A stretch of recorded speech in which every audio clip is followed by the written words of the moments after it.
मैं ऑफिस से आते हुए कान के बड़े बड़े झुमके लेकर आया था क्योंकि काजल को बड़े झुमके बहुत ही पसंद थे। मैंने सोच लिया था कि आज मैं ये झुमके काजल को देकर उसे वह प्यार भी दूंगा जिसकी वह हकदार है। मेरे पास गेट की दूसरी चाबी थी, इसीलिए मैं चुपके से घर के अंदर आ गया। घर में आते ही मुझे काजल और अंजलि के हंसने की आवाज़ सुनाई दे रही थी। मैं जान गया था कि मेरी बेटी अंजलि काजल के साथ बैठी गप्पे लड़ा रही होगी। वे दोनों जब भी साथ होती थी तो ऐसा ही होता था, घर में रौनक छा जाती थी। मेरे घर की खुशी उन दोनों से ही तो थी। मैं धीरे से उस कमरे के पास जाकर खड़ा हो गया, लेकिन जो बातें उन दोनों के बीच हो रही थी उन्हें सुनकर मेरी रूह कांप गई। मेरे हाथ से झुमके छूटकर कारपेट पर गिर गए थे जो मैं काजल के लिए लाया था। उन दोनों की बातें सुनकर मैं पत्थर का सा हो गया था। मेरी बेटी अंजलि 7 साल की थी जब मेरी पत्नी हीना का देहांत हो गया था। मैं अंजलि की जिंदगी में सौतेली माँ नहीं लाना चाहता था, इसीलिए मैंने दूसरी शादी नहीं की थी। मैं अपनी बेटी को माँ बाप दोनों का ही प्यार देता था, लेकिन फिर भी वह चुपचाप सी रहती थी। और इसकी वजह यह थी कि मैं उसे वक्त नहीं दे पाता था क्योंकि मैं दिन भर काम पर होता था। हालांकि मैंने घर पर एक नौकरानी रखी थी जो सुबह से शाम तक घर का काम करती थी और अंजलि की देखभाल भी करती थी। और फिर जब मैं घर आ जाता तो वह अपने घर चली जाती थी। घर आने के बाद का वक्त मैं अंजलि के साथ ही बिताता था।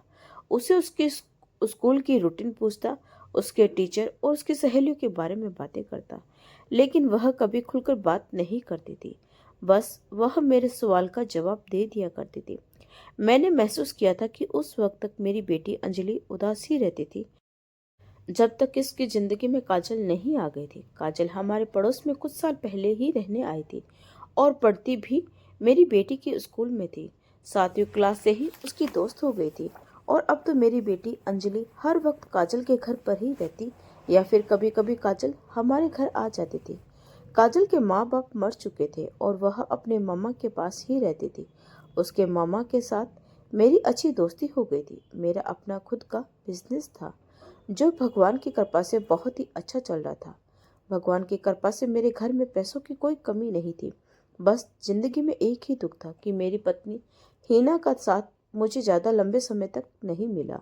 वह मुझे अकेला छोड़कर चली गई थी।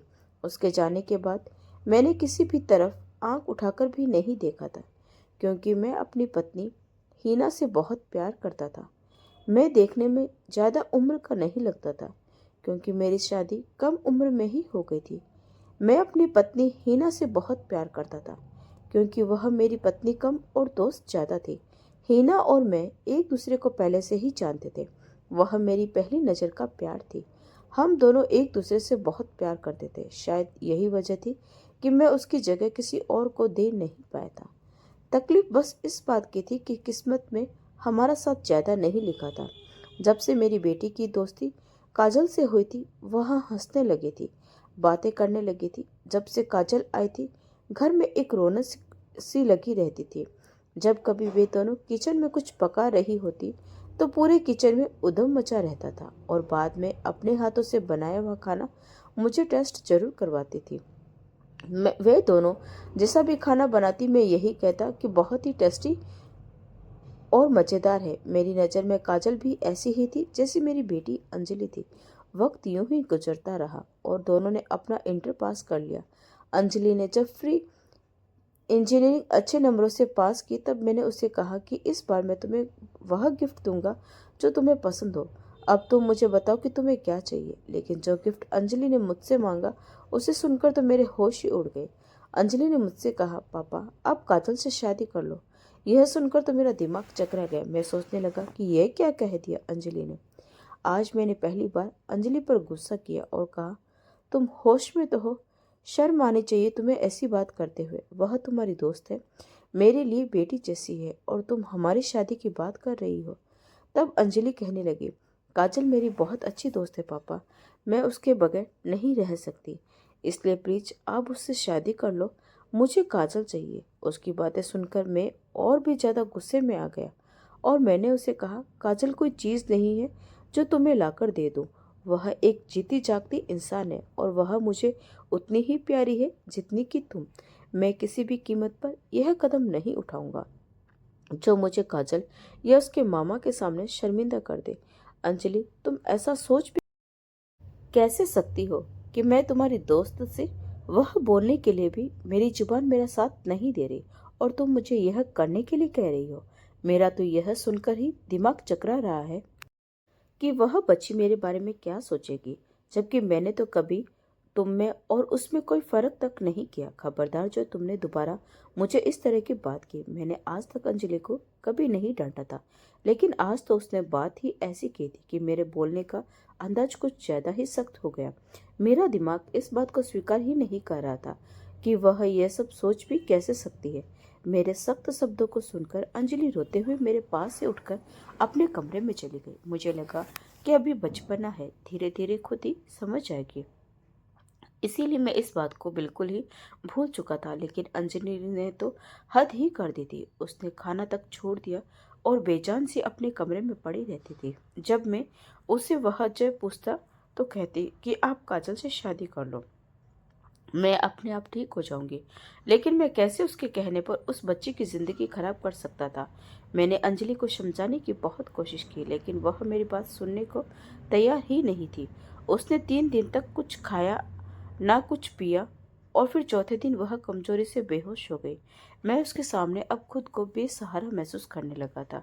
मैं उसकी बात मान भी लेता तो काजल के मामा यह सुनते ही उसे हमारे घर भेजना ही छोड़ देते। बेहोशी में भी अंजलि काजल का ही नाम ले रही थी, लेकिन अभी तक मैंने इस बात की खबर काजल को नहीं दी थी। 3 दिन में ही मेरी बेटी का चेहरा बिल्कुल ही मुरझा गया था। इसीलिए मजबूर होकर और अंजलि की हालत देखकर मैंने काजल को कॉल करके बता दिया कि अंजलि बीमार है और अस्पताल में भर्ती है। यह सुनते ही काजल तुरंत ही अस्पताल आ गई और कहने लगी, अंजलि, अचानक तुम्हें क्या हो गया? काजल अंजलि के लिए बहुत परेशान और चिंतित लग रही थी। अंजलि ने भी काजल की आवाज़ सुनकर अपनी आंखें खोली और उसे सामने देखकर रोने लगी। अंजलि बोली, काजल, मेरे पापा मुझसे प्यार ही नहीं करते, मेरी इतनी सी बात भी नहीं मान सकते। मैंने पापा से सिर्फ इतना ही तो कहा था कि तुमसे शादी कर ले, लेकिन उन्होंने साफ इनकार कर दिया। मुझे तो पता भी नहीं था कि अंजलि काजल के सामने यह बात कह देगी। मेरा सिर उसी वक्त शर्म से झुक गया कि पता नहीं कि वह मेरे बारे में क्या सोच रही होगी। मैं कमरे से तुरंत ही बाहर निकल गया और बाहर जाकर खड़ा हो गया। मैं कैसे काजल से नजरें मिला सकता था? यह अंजलि भी ना, इसने तो मुझे काजल के सामने शर्मिंदा करके रख दिया था। मैं यह सब सोचते हुए पसीना पसीना हो गया और काउंटर पर पड़ी ठंडे पानी की बोतल उठाकर घटाघट पी ली।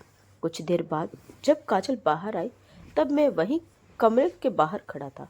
उसकी नज़र मुझ पर पड़ते ही मैंने अपनी नज़रें झुका ली। कुछ न करके भी मैं खुद को अपराधी महसूस कर रहा था। काजल मेरे पास आई और कहने लगी, मुझसे शादी कर लो आलोक। और यह सुनकर तो मेरे होश ही उड़ गए। मुझे अंकल अंकल कहने वाली लड़की आज मेरा नाम लेकर कह रही थी, आलोक, मुझसे शादी कर लो। मैं हक्का बक्का सा किसी मूर्ति की तरह वहीं खड़ा था। मुझे लगा शायद अंजलि ने उसे इमोशनल ब्लैकमेल किया है, जैसे कि वह कई दिनों से मुझे कर रही थी। मैंने उसे कहा, तुम अंजलि की बातों को इतना सीरियसली मत लो, वह तो बेवकूफ़ है। मैंने कभी भी तुम्हें इस नज़र से नहीं देखा है और न ही कभी देख सकता हूँ। तुम मेरी बेटी की दोस्त हो और मुझे बिल्कुल अंजलि की तरह ही प्यारी हो। अंजलि जज्बाती है, उसे इन बातों की समझ नहीं है, लेकिन प्लीज तुम उसकी बात का बुरा मत माना। वह तुम्हें अपना सबसे अच्छा दोस्त मानती है और तुम्हें पसंद करती है और इसी भावना में बहकर फिजूल की बातें लेकर बैठ गई और तुमसे यह सब कह गई है। लेकिन तुम बेफिक्र रहो, मैं उसे समझा दूंगा। तब काजल कहने लगी, यह सिर्फ अंजलि की ही नहीं, मेरी भी ख्वाहिश है। काजल की इस बात ने तो मुझे सुन कर दिया और मैं बड़ी हैरानी से उसे देखता ही रह गया। मेरी तो बोलती ही बंद हो गई थी। मुझे लगा कि मेरे पास बोलने के लिए शब्द ही खत्म हो गए हैं। यह मैं क्या सुन रहा था और किससे सुन रहा था? मुझे अफसोस भी हो रहा था और गुस्सा भी आ रहा था कि वह लड़की मेरे बारे में ऐसा सोच भी कैसे सकती है। मैं उसके बाप की उम्र का हूँ। मुझे लगा कि अब मुझे उससे बात ही नहीं करनी चाहिए, इसलिए मैंने अपना रुख बदल लिया और हाथ में रखी बोतल को पटक दिया। मेरे चेहरे पर गुस्से की लकीरें साफ साफ उभर आई थी। मैंने उसी गुस्से में काजल से कहा कि आज के बाद हमारे घर मत आना। मैं तुम्हें क्या समझता रहा और तुम क्या निकली। शर्म आनी चाहिए तुम दोनों को। मुझे हैरत इस बात की थी कि वह ऐसा क्यों चाहती थी। वह खूबसूरत थी, जवान थी, उसे तो कोई भी अच्छा लड़का मिल सकता था, फिर मैं ही क्यों। मैं अचंभे में था, लेकिन वह बहुत ही शांत अंदाज में मेरे सामने खड़ी थी। वह मुझसे कहने लगी, आलोक, भले ही आप मुझे अपनी बेटी समान समझते हो, लेकिन एक सच यह भी है कि मैं आपकी सगी बेटी नहीं हूँ। मैं आपको पसंद करती हूँ और आप इतने बूढ़े भी नहीं और न ही लगते हैं। जब मुझे कोई एतराज नहीं है तो आप अंजलि की ख्वाहिश पूरी क्यों नहीं कर देते। मैंने उसे कहा, अगर तुम्हारी इन बातों की खबर तुम्हारे मामा को हो गई तो क्या इज्जत रह जाएगी उनकी नज़रों में मेरी। मुझे अपनी इज्जत बहुत प्यारी है और मैं ऐसी बात कभी नहीं कर सकता जिससे मैं दूसरों की नज़रों में गिर जाऊं। तब काजल कहने लगी, आप मेरा यकीन मानो आलोक, मेरे मामा को कोई ऐतराज नहीं होगा अगर आप मुझसे शादी कर लेते हैं। यह बात सुनकर तो मैं और भी हैरान हो गया था और सोचने लगा, भला उसका मामा क्यों इतनी बड़ी उम्र के आदमी से अपनी भांजी की शादी करेगा। मैं काजल की हिम्मत देखकर हैरान हो गया, क्योंकि वह मेरे हर सवाल का जवाब बहुत ही आराम से दे रही थी। फिर वह वहां से चले गए। शाम तक अंजलि भी काफी बेहतर हो गई थी, इसलिए मैं उसे घर ले आया। घर आते ही उसने फिर से यही कहना शुरू कर दिया कि अब तो काजल को भी कोई एतराज नहीं है। फिर आप मेरी बात मान क्यों नहीं लेते। मुझे शादी करने का कोई मन नहीं था, यह तो बस मेरी बेटी की जिद थी, इसीलिए मैं उसके सामने हार गया था। और फिर जब काजल को भी कोई एतराज नहीं था तो मैं कब तक अंजलि को मना करता। इसीलिए मैं खुद ही काजल के मामा से इस बारे में बात करने चला गया। उसके मामा ने कहा, मुझे इस शादी से कोई एतराज नहीं है, क्योंकि आप एक अच्छे इंसान हैं। असल में मेरी पत्नी का काजल की तरह रवैया कुछ ठीक नहीं है। मेरी पत्नी काजल के पीछे पड़ी रहती है और अपने निकम्मे भाई से उसकी शादी करवाना चाहती है, जो कि एक आवारा लड़का है, और काजल तो बहुत समझदार है। मुझे कोई एतराज नहीं होगा अगर आप उसे शादी कर लेते हैं, क्योंकि मैं जानता हूँ कि आप उसे बहुत खुश रखेंगे। और फिर कुछ ही दिनों में मैं बहुत ही सादगी से काजल और मेरी शादी हो गई। उस दिन अंजलि बहुत ही खुश थी। रात को काजल दुल्हन बनी मेरे कमरे में बैठी हुई थी, लेकिन मेरा दिल उसे पत्नी स्वीकारने को बिल्कुल भी राजी नहीं था। दबाव और जल्दबाजी में की गई शादी, वह भी इतनी कम उम्र की लड़की से, मेरे दिल और दिमाग दोनों ही इस रिश्ते के लिए तैयार नहीं थे। इसीलिए कुछ देर में ड्राइंग रूम में ही बैठा रहा। अंजलि चैन से अपने कमरे में सो चुकी थी और मैं यहाँ बैठा इस अचानक से हो जाने वाले रिश्ते को लेकर परेशान था। मैं अपने दिल और दिमाग दोनों को समझाने लगा कि अगर काजल को ऐतराज नहीं है और वह इस रिश्ते को दिल से स्वीकार कर चुकी है, तो मुझे भी इस रिश्ते को दिल से स्वीकार कर लेना चाहिए। खुद को इस रिश्ते के लिए तैयार करने की कोशिश कर रहा था और इसी उलझन में मैं अपने कमरे में चला गया। जैसे ही मैं कमरे में दाखिल हुआ तो देखा कि काजल दुल्हन के लाल जोड़े में सजी संवरी बैठी हुई थी।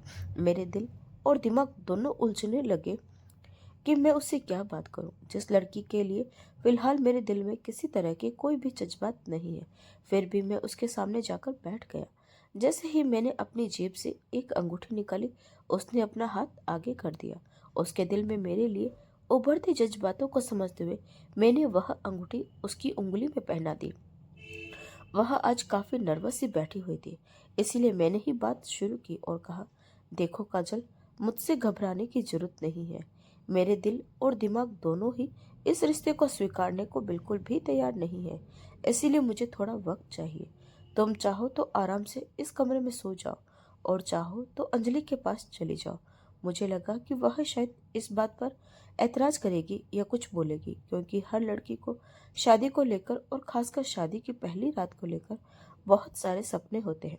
लेकिन काजल तो बड़े आराम से मान गई और कहने लगी, ठीक है, आप आराम करें, मैं जाकर अंजलि के पास सो जाती हूँ। मुझे ऐसा लगा जैसे उसे शायद मेरी इजाज़त की ही जरूरत थी और वह तुरंत ही कमरे से बाहर निकल गई। मेरे लिए यह बात भी हैरान कर देने वाली थी कि हर लड़की के मन में अपनी शादी की रात को लेकर बहुत सारे सपने होते हैं, और फिर काजल तो खुद ही मुझसे शादी करना चाहती थी। तो फिर मेरी बात उसने इतनी जल्दी मान कैसे ली। उसके कहे अनुसार तो मैं उसे पसंद भी था, इसीलिए उसे कुछ तो ऐतराज होना चाहिए था। खैर, मुझे लगा कि उसे भी थोड़ा वक्त देना चाहिए, इसीलिए मैंने कपड़े बदले और सोने के लिए लेट गया। काजल अब रोज अंजलि के कमरे में ही सोने लगी थी। उसके साथ ही हंसती बोलती और बातें करती थी। मैं रोज जब उन्हें कॉलेज छोड़ने जाता तो वह मेरी पास वाली फ्रंट सीट पर बैठ जाती और अंजलि को तंग करते हुए कहती कि अब यहाँ बैठने का हक मेरा है, क्योंकि शादी से पहले अंजलि मेरे पास फ्रंट सीट पर बैठा करती थी। काजल की बात पर अंजलि खिलखिलाकर हंस पड़ती थी और उसे छेड़ने लगती थी। हमारी शादी को अब 1 महीना पूरा हो चुका था, लेकिन काजल अभी भी अंजलि के कमरे में ही सोती थी।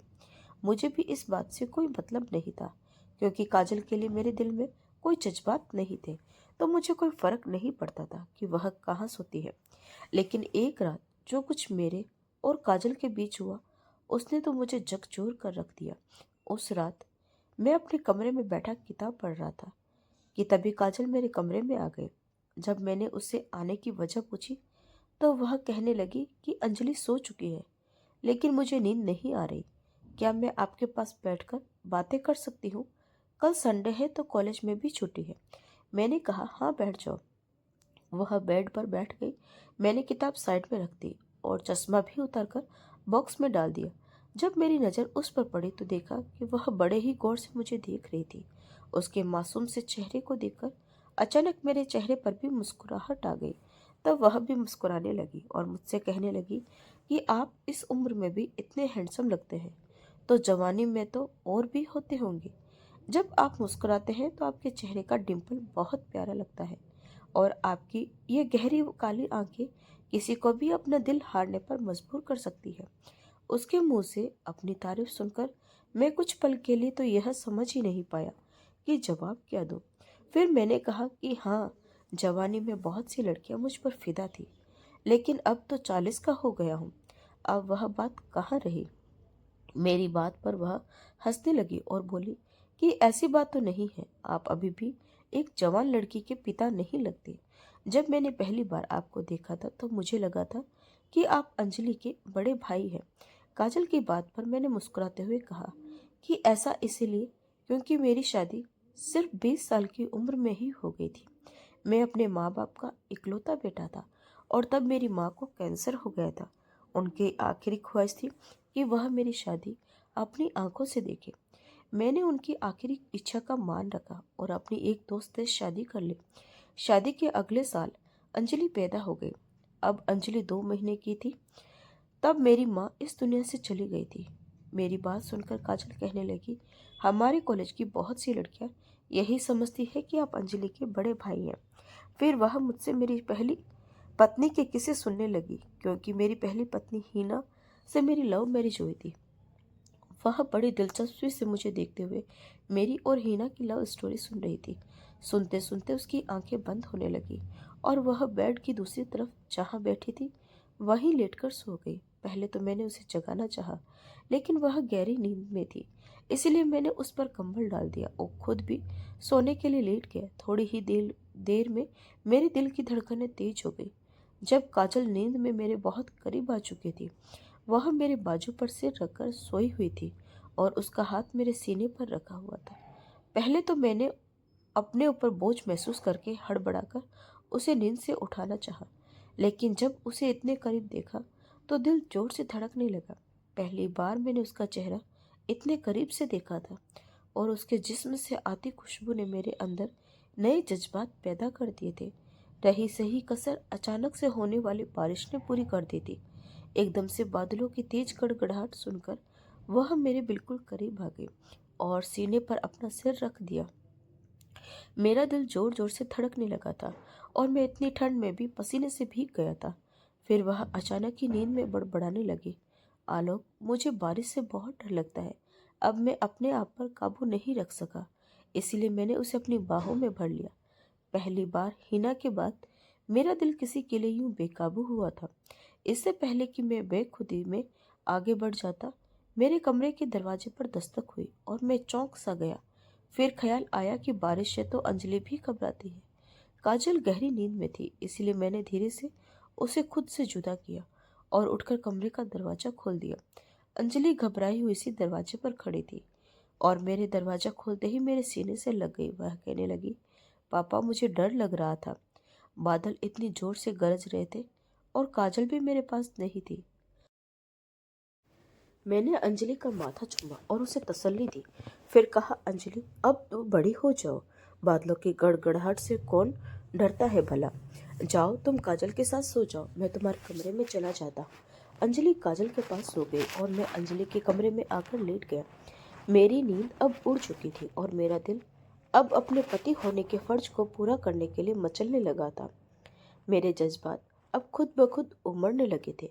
एक बार मेरे दोस्त ने दावत दी थी तो मैंने अंजलि और काजल दोनों को पहले से ही तैयार रहने के लिए बोल दिया था।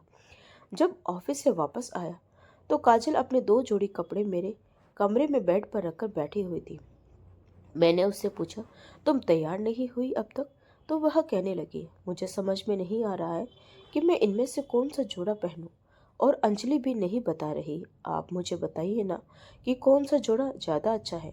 आप जो कहेंगे मैं वही पहन लूँगी। उसके सवाल पर मैं हंसने लगा और मैंने कहा, मैं भी अंजलि का बाप हूँ, मुझे इन बातों का कुछ पता नहीं है। जो तुम्हें ज़्यादा अच्छा लगे वही पहन लो। तो वह मेरे पास आकर मेरी आंखों में देखकर हक जताते हुए बोले, आलोक, आप मेरे भी तो कुछ लगते हैं ना। आज मुझे आपकी ही पसंद पहननी है। यह सुनकर मेरा दिल धक से रह गया। वह किसी बच्चे की तरह जिद करने लगी कि मैं उसे अपनी पसंद बताऊं। मैंने उसे एक ड्रेस उठाकर दे दी तो वह खुश हो गई, लेकिन जब वह तैयार होकर मेरे सामने आई तो मैं अपनी पलकें झपकना ही भूल गया। वह इतनी खूबसूरत लग रही थी। फिर जब उसने मुझसे पूछा, आलोक सच सच बताना कि मैं कैसी लग रही हूँ, तब मेरे दिल से आवाज आई, आलोक आज काजल की तारीफ उन शब्दों में करना जैसे तुम हीना की किया करते थे। मेरा दिल काजल की तारीफ सुनने के लिए तड़प रहा था, लेकिन मैंने किसी तरह खुद को संभाला और नजरें चुराते हुए कहा, काजल तुम बहुत अच्छी लग रही हो। मेरी तारीफ सुनकर काजल बहुत खुश हो गई थी। अब तो वह भी कभी कभी अंजलि की तरह ही अपना हक जताने लगी थी। अगर मैं दोनों के लिए कपड़े या कोई और चीज़ खरीद कर लाता तो वह अंजलि की तरह ही मेरे गले लग जाती और मेरे कान के करीब आकर कहती, I love you Alok, thank you so much. Anjali मेरी बेटी थी, इसीलिए उसके लिए मेरे जज्बात अलग ही थे।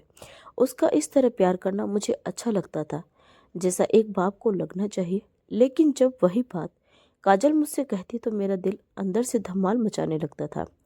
काजल का यूं मेरे करीब आना मेरी रातों की नींद उड़ाने लगा था। अब मेरा जी चाहता था कि मैं उसे अपने कमरे में रखा करूं, उसकी तारीफ किया करूं और उसके करीब रहूं। आज मैं ऑफिस से आते हुए कान के बड़े बड़े झुमके लेकर आया था, क्योंकि काजल को बड़े झुमके बहुत पसंद थे। सोचा था आज काजल को उसकी पसंद के झुमके देकर मैं अपने दिल की बात भी कह दूंगा और उसे वह प्यार भी दूंगा जिसकी वह हकदार है। मेरे पास मेन गेट की दूसरी चाबी थी, इसलिए चुपके से घर के अंदर आ गया। जब मैं घर में दाखिल हुआ तो मेरे कानों में अंजलि और काजल के हंसने की आवाज आने लगी। मैं धीरे से उस कमरे के पास जाकर खड़ा हो गया, लेकिन जो बातें उन दोनों के बीच हो रही थी वह सुनकर मेरी सांसें ही थम गई थी। मेरे हाथ से झुमके छूटकर कारपेट पर गिर गए जो मैं काजल के लिए लाया था। उन दोनों की बातें सुनकर मैं पत्थर का हो गया था। यह क्या खेल खेला था उन दोनों ने मिलकर मेरे साथ। म- मरे मरे कदमों से मैं अपने कमरे में वापस लौट गया। आज पहली बार आईने में नजर पड़ते ही मुझे अपनी उम्र बहुत बड़ी लगने लगी थी। ऐसा लग रहा था कि मैं 40 की बजाय 80 का हो चुका हूँ। बहुत रोकने के बाद भी मेरी आंखों से आंसू गिरने लगे थे। मैंने खुद को तब संभाला जब काजल वहीं चुपके पहनकर मेरे कमरे में मुस्कुराती हुई आ गई। वह आते ही कहने लगे, आप मेरे लिए इतने खूबसूरत झुमके लाए थे तो फिर मुझे दिए क्यों नहीं और कमरे के बाहर क्यों रख दिए, वह भी कारपेट पर। वह मेरे पास आने लगी, लेकिन मैं पीछे हट गया। मैंने उसे कहा, खाना गर्म करो, मुझे बहुत भूख लगी है। यह सुनकर वह कमरे से बाहर चली गई। जो हकीकत मुझे आज पता चली थी, मेरे लिए यह कैसे मुमकिन था कि मैं उसके करीब भी जाता। उस दिन के बाद मैंने खुद ही काजल से दूरी बनाना शुरू कर दिया था। आज वे दोनों कॉलेज के फंक्शन में जाने के लिए तैयार हुई थी तो काजल मेरे कमरे में आई थी। मैं गाड़ी की चाबी लेकर बाहर ही जा रहा था, लेकिन उसे अपने सामने देखकर रुक गया। वह भी मुझे देखकर मुस्कुराकर पूछने लगी, आलोक मैं कैसी लग रही हूँ? वो अच्छी खासी तैयार थी और प्यारी भी लग रही थी, लेकिन मैंने नजरें चुरा ली क्योंकि उन शब्दों ने तो मेरे अंदर जैसे आग ही लगा दी थी। जो सच्चाई मैं जान चुका था, वह सब सुनने के बाद मैं इस सवाल का क्या जवाब देता। मैंने उसे गुस्से से देखा और उसी गुस्से से उसके दोनों बाजुओं को पकड़कर उसकी आंखों में देखकर सख्त शब्दों में कहा, बताऊं तुम्हें कि कैसी लग रही हो। मेरे इस अंदाज पर वह सहम सी गई। शायद उसे मुझसे ऐसी सख्ती की उम्मीद नहीं थी। मैंने उसी सख्ती से काजल की दोनों बाजू को दबोचते हुए कहा, बहुत बुरी लग रही हो। यह कहकर मैंने उसे छोड़ दिया और वह तुरंत ही मेरे कमरे से बाहर निकल गई। मैं बाहर गाड़ी में जाकर बैठ गया और मेरे अंदर तो ऐसी आग लगी हुई थी कि जी चाह रहा था कि खुद को खत्म ही कर लूं। गुस्से के मारे मैंने हॉर्न बजाना शुरू कर दिया तो अंजलि भागती हुई बाहर आई और गाड़ी में बैठ गई। फिर नखरे दिखाते हुए बोली, आप भी ना पापा, बहुत जल्दी मचाते हैं। आपको पता है कि लड़कियों को कितनी तैयारी करनी होती है। वह अच्छी खासी तैयार होकर भी नाराज लग रही थी। आज अगर मेरा मूड अच्छा होता तो अंजलि की बात का हंसकर जवाब भी देता, लेकिन मैं खामोशी से बैठा रहा। थोड़ी देर में काजल भी बाहर आ गई, लेकिन उसे देखकर मुझे बहुत हैरत हुई। वह मुंह धोकर बिल्कुल सादे हुलिये में बाहर आई थी और उसकी आंखों में ऐसा लग रहा था जैसे वह रोई हो। मैंने उसके चेहरे से नजरें हटा ली। जब वह मेरे पास वाली फ्रंट सीट पर बैठने लगी तो मैंने उसे टोक दिया, जाओ जाकर पीछे बैठो। लेकिन वह मेरी भी फिर भी फ्रंट सीट पर ही बैठ गई और पूरे रास्ते दबी दबी सिसकियां लेकर रोती रही। अंजलि उससे वजह पूछ पूछ कर थक गई कि क्यों रो रही है, लेकिन मैंने एक बार भी उसकी तरफ नहीं देखा। मेरे जज्बात कोई पत्थर के नहीं थे कि कोई भी आकर उनसे खिल जाए। उसे बस इस बात का रोना आ रहा था कि मैंने उससे सख्त अंदाज में क्यों बात की है। लेकिन उसे यह नज़र नहीं आ रहा था कि वह अपने मतलब के लिए मेरे साथ कितना बड़ा खेल खेल गई थी। मेरा भी दिल टूटा था और मेरा रवैया अपनी जगह बिल्कुल सही था। लेकिन यह कमबख्त दिल अब काजल के प्यार में पागल हो चुका था और उसके आंसुओं ने पूरा दिल मुझे बेचैन करके रखा था। अब काजल मुझसे कोई भी बात नहीं करती थी, कुछ पूछती भी नहीं थी और मुझसे दूर दूर रहने लगी थी। मेरे लिए तो यह अच्छी बात थी कि वह मुझसे दूर ही रहे, लेकिन उसकी नज़रें हर वक्त मुझ पर ही जमी रहती थी, जिनमें न जाने क्यों इतने गीले सिकवे नजर आ रहे थे। वक्त की रफ्तार तेजी से बढ़ रही थी और अब दोनों की पढ़ाई पूरी हो चुकी थी। उन्हीं दिनों मेरे एक दोस्त ने अपने बेटे के लिए अंजलि का रिश्ता मांग लिया था। वह लड़का मुझे बहुत पसंद था, लेकिन फिर भी मैंने अंजलि से उसकी राय पूछी क्योंकि यह उसका हक था। उसके चेहरे की मुस्कुराहट ने उसका जवाब दे दिया और कुछ ही महीनों बाद अंजलि की शादी की तारीख तय हो गई। जिस दिन अंजलि की विदाई हुई थी वह काजल के गले लग लग कर खूब रोई थी और काजल भी बहुत रो रही थी। अंजलि अपने ससुराल जा चुकी थी। अब घर में सिर्फ मैं था और काजल थी। मेरा बड़ा इम्तिहान तो अब शुरू हुआ था। जिस दिन अंजलि विदा हुई उसी रात मैंने काजल से कह दिया था कि मुझे उससे कुछ बात करनी है। वह कुछ थकी थकी सी लग रही थी और अंजलि की जुदाई से उदास भी थी। वह लाउंज में रखी हुई डाइनिंग टेबल की कुर्सी पर खामोशी से बैठ गई और मैं भी उसके सामने कुर्सी पर बैठ गया। मैंने सोच लिया था कि इस मजबूरी के बंधन को मैं कभी अभी खत्म कर दूं, जिससे काजल ने अपने कठिन वक्त को गुजारने के लिए मुझसे जोड़ा था। उस दिन अंजलि और काजल यही तो बातें कर रही थी। अंजलि काजल से कह रही थी, मैं जानती हूँ कि तुमने पापा से यह शादी अपनी मामी के भाई से बचने के लिए की है, लेकिन तुम्हें बुरा तो लगता होगा ना, क्योंकि पापा तुमसे बहुत बड़े हैं और फिर तुम्हारा दिल भी तो मेरी तरह चाहता होगा कि तुम्हारा पति भी। अंजलि इतना कहकर चुप हो गई और काजल हंसते हुए बोली, मेरा पति भी हैंडसम और ड्रेसिंग हो, यही कहना चाहती हो ना अंजलि। जाहिर है यार, मेरी भी ऐसी ही ख्वाहिश है। भला तुम्हारे पापा मेरे साथ किस एंगल से अच्छे लगते हैं, कितने बड़े हैं वह मुझसे। काजल के इस जवाब ने मुझे किसी गहरी खाई में फेंक दिया था। अगर मैं उसे पसंद नहीं था तो अस्पताल में मुझसे यह क्यों कहा था कि मैं उसे अच्छा लगता हूँ। मैं बाहर खड़ा इस कड़वी सच्चाई के घूंट पी रहा था और काजल आगे कह रही थी, अंजलि तुम तो मेरी मजबूरी जानती थी ना। मम्मी मेरी जिंदगी बर्बाद कर देती, इसीलिए मैंने यह कदम उठाया था। पता है शादी की रात को तो मेरी जान निकल रही थी, लेकिन शुक्र है आलोक ने खुद ही मुझे तुम्हारे कमरे में भेज दिया। काजल की इन बातों ने मेरे दिल को छलनी कर दिया था, क्योंकि यह बातें मुझे तब पता चली जब मैं उसे चाहने लगा था। उसके बाद पर अंजलि तुरंत बोल पड़ी, अरे वह ना भी भेजते तो मैं तुम्हें लेने आ जाती। हमारा यही तो प्लान था। कि तुम पापा से सिर्फ कागजी रिश्ता रखोगे और अपने हम उम्र लड़के से शादी कर लोगे। लेकिन सोचने की बात यह है कि तुम शादी करोगे किससे? क्या कोई है तुम्हारी नज़र में काजल? तुम पापा की फिक्र मत करो, मैं उन्हें कह दूंगी कि वह तुम्हें तलाक दे दे। मेरी अपनी बेटी ने भी दोस्ती की खातिर मेरे जज्बातों का मजाक बनाया था और मुझे कड़े इम्तिहान में डाल दिया था। काजल के अगले शब्दों ने तो मुझे कहीं का नहीं छोड़ा था। वह कहने लगी, हाँ है ना, एक बहुत ही हैंडसम सा लड़का जिसे मैं बहुत प्यार करती हूँ, अपनी जान से भी ज्यादा। उसके मुंह से यह सुनकर तो मानो एक जिंदा लाश बन गया था। तभी अंजलि ने उससे बड़ी बेताबी से पूछा, अच्छा तुमने पहले तो कभी मुझे बताया नहीं, चलो अब बता दो कि कौन है वह। अंजलि ने बड़ी बेचैनी से यह पूछा, लेकिन काजल यह कहकर टाल गई कि अभी नहीं, वक्त आने पर बताऊंगी। मैं वहीं से पलट आया था और उसी वक्त सोच लिया था कि अंजलि की शादी के बाद मैं काजल को इस मजबूरी के रिश्ते से आज़ाद कर दूंगा। इसीलिए मैंने खुद ही उससे बात शुरू कर दी। तुम्हारी पढ़ाई भी पूरी हो चुकी है, इसीलिए मैं चाहता हूँ कि तुम जिस लड़के को पसंद करती हो उसे कहो कि मुझसे आकर मिले। मैं तुम्हारी शादी उससे करवाना चाहता हूँ। मेरी बात सुनकर वह चौंक गई और कहने लगी, यह आप क्या कह रहे हैं? वह हैरान होकर देख रही थी। तो मैंने कहा, तुम्हें और कोई ड्रामा करने की जरूरत नहीं है। मैं तुम्हारी और अंजलि की सारी बातें सुन चुका हूँ। मैं जानता हूँ कि तुम्हारी भी अपनी एक जिंदगी है और तुम्हारे भी कई सपने होंगे। लेकिन मुझे तुमसे बस एक ही शिकायत है कि तुम अगर मुझे सच कह देती कि तुम मुझसे किस मकसद से शादी करना चाहती हो तो मैं तब भी इनकार नहीं करता। तुम्हें सहारा चाहिए था तो मैं वह सहारा तुम्हें जरूर देता।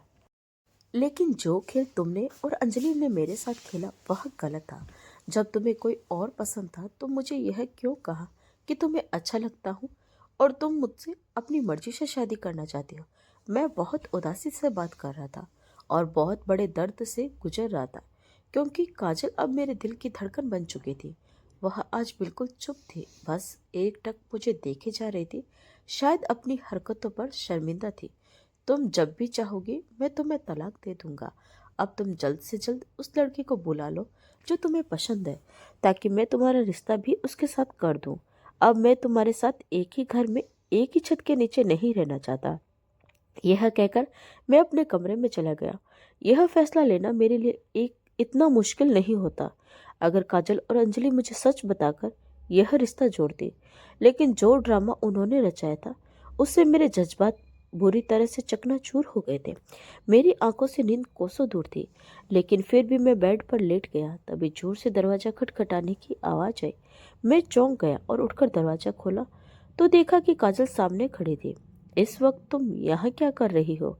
जाओ अपने कमरे में चले जाओ, मैं इस वक्त तुमसे कोई बात नहीं करना चाहता। इतना कहकर मैंने दरवाजा बंद कर लिया, क्योंकि मैं किस दर्द से गुजर रहा था यह तो मैं ही जानता था। मैं नहीं चाहता था कि आज भी काजल के साथ कोई सख्ती कर जाऊं, लेकिन वह शायद रो रही थी और कहने लगी, अगर आपने दरवाजा नहीं खोला तो मेरा मरा हुआ मुंह देखेंगे। काजल की यह बात सुनकर तो मेरी जान हथेली पर आ गई थी। उस बेवकूफ लड़के पर मुझे गुस्सा आने लगा था। मैंने फिर उठकर दरवाजा खोला। वह अभी भी उसी ड्रेस में थी जो अंजलि की शादी में पहनी थी और वैसे ही तैयार भी थी। बस रोने से उसका काजल फैला हुआ था। लेकिन उस वक्त वह फैला हुआ काजल भी उसकी खूबसूरती को और बढ़ा रहा था। मैंने नजरें फेर ली तो वह अंदर आ गई और मुझसे पूछने लगी, कैसी लग रही हूं मैं? काजल की इस बात पर मैंने बड़े हैरत से उसे देखा और सोचा, यह कैसा बेताकू सवाल है। वह मेरे बिल्कुल करीब आ गई और कहने लगी, मैंने कुछ पूछा आपसे कि मैं आपको कैसी लग रही हूँ?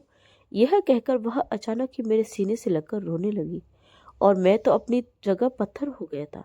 काजल मेरे सीने से लगी हुई थी और सिसकते हुए कह रही थी, आलोक, आपने आधी अधूरी बातें सुनी और खुद से ही मेरे बारे में कुछ भी सोच लिया। मेरा जीवन साथी एक खूबसूरत नौजवान लड़का हो, यह अंजलि की सोच थी।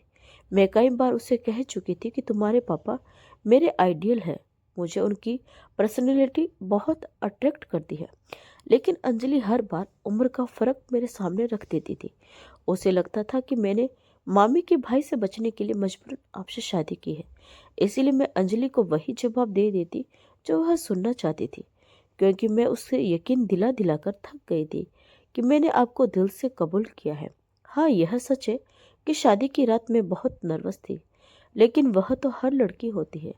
लेकिन उसके बाद से मैं सच में आपसे प्यार करने लगी थी। मेरी ख्वाहिश थी कि आप मुझे देखें, मेरी तारीफ करें, मुझसे बातें करें। लेकिन जब आपकी तरफ से कोई रिस्पॉन्स नहीं मिला तो मैंने खुद से ही आपकी तरफ कदम बढ़ा दिया। रात के वक्त मैं आपसे बातें करने लगी और आपके बराबर में सो गई। मुझे आपका प्यार चाहिए था, मुझे हमारे रिश्ते का हक चाहिए था, लेकिन मैं खुद से यह बात नहीं कहना चाहती थी, क्योंकि हर लड़की की ख्वाहिश होती है कि ऐसा कदम पहली बार उसका पति उठाए। इसीलिए बारिश के बहाने से मैं आपके करीब आ गई थी, लेकिन अंजलि के आ जाने से मैं आपका प्यार पाने में असफल रह गई। मेरी ख्वाहिश थी कि मैं आपकी पसंद की ड्रेस पहनूं ताकि आपकी तारीफ भरी नज़रें मुझ पर उठे। आपकी नज़रें मुझे अंदर तक बेचैन कर देती थी। इसीलिए मैं अलग अलग बहानों से आपके करीब आने की कोशिश करती थी कि शायद आपको मेरे प्यार का एहसास हो। लेकिन आप तो शायद पत्थर के बने हैं। वह मेरे सीने से लगकर मुझसे मेरी ही शिकायतें कर रही थी और मैंने उसे अपनी बाहों में भर लिया। एक गलतफहमी थी जो हमारे दरमियान इसलिए पैदा हो गई क्योंकि मैंने काजल की तरफ कदम नहीं बढ़ाए थे, और यह गलती तो मेरी थी। इसीलिए मैंने उसका चेहरा अपने दोनों हाथों में लिया, उसके माथे को चूमकर उसे अपना पहला हक दिया और कहा, काजल, आज तुम बहुत खूबसूरत लग रही हो। जैसे ही मैंने उसकी तारीफ की, वह रोते रोते ही हंसने लगी और मैं मुस्कुराने लगा। वह सच में बहुत खूबसूरत थी और मासूम भी, इतनी कि मैं ही उसे समझ नहीं पाया था। मैंने कसकर काजल को अपने सीने से लगा लिया और मेरे दिल की धड़कनें फिर तेज होने लगी। लेकिन इस बार मेरे दिल की धड़कनों के साथ साथ काजल के दिल की धड़कनें भी साफ साफ सुनाई दे रही थी, और यह मेरी जिंदगी का सबसे खूबसूरत पल था। तो दोस्तों, आपको यह कहानी कैसी लगी कमेंट करके ज़रूर बताइए। अगर आपको यह कहानी पसंद आई हो तो इसे लाइक करें, शेयर करें और सब्सक्राइब जरूर करें। तो मिलते हैं एक और नई कहानी के साथ, तब तक के लिए